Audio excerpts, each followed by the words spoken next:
AP ICET 2025 MBA MCA ఎవరైతే entrance test రాయాలి అనుకుంటున్నారో వాళ్ళకి ఈరోజు లాస్ట్ డేట్ అండి.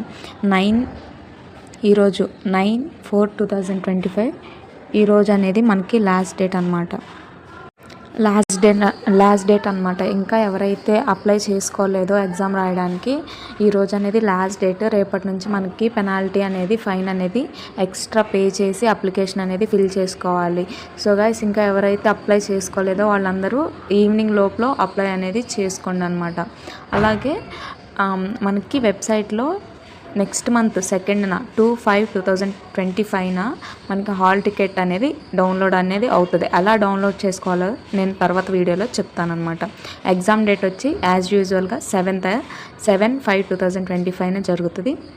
అలాగే ఎగ్జామినేషన్ టైమింగ్స్ వచ్చి 2 షిఫ్ట్స్ జరుగుతాయి అనమాట. నేను కూడా 2nd షిఫ్ట్లో పడ్డాను. సో ఏ షిఫ్ట్ అయినా ఓకే, బేస్డ్ ఆన్ పేపర్ అనమాట. 9 నుంచి 11:30 వరకు ఒక షిఫ్ట్, 2 నుంచి 4:30 వరకు ఒక షిఫ్ట్ అనేది ఉంటుంది అనమాట.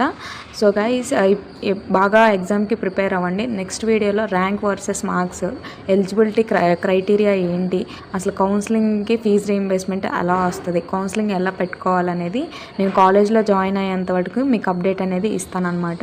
మన ఛానల్ని లైక్ చేయండి, సబ్స్క్రైబ్ చేసుకోండి, షేర్ చేయండి. ఇంకా ఎవరికైనా తెలియకపోతే ప్రతి ఒక్క చిన్న ఇన్ఫర్మేషన్ కూడా ఐసెట్ నుంచి పీజీ సెట్, లాస్ట్ సెట్ ఇవన్నిటి నుంచి నేను ఇన్ఫర్మేషన్ అనేది మీకు చెప్తానమాట.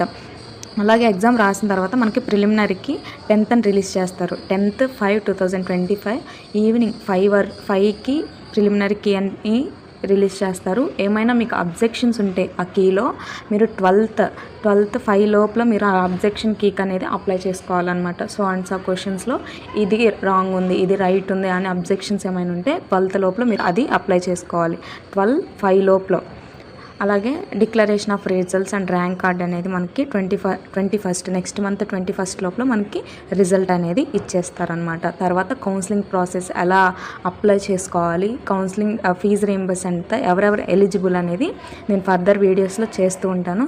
Thank you guys for watching this video. మన ఛానల్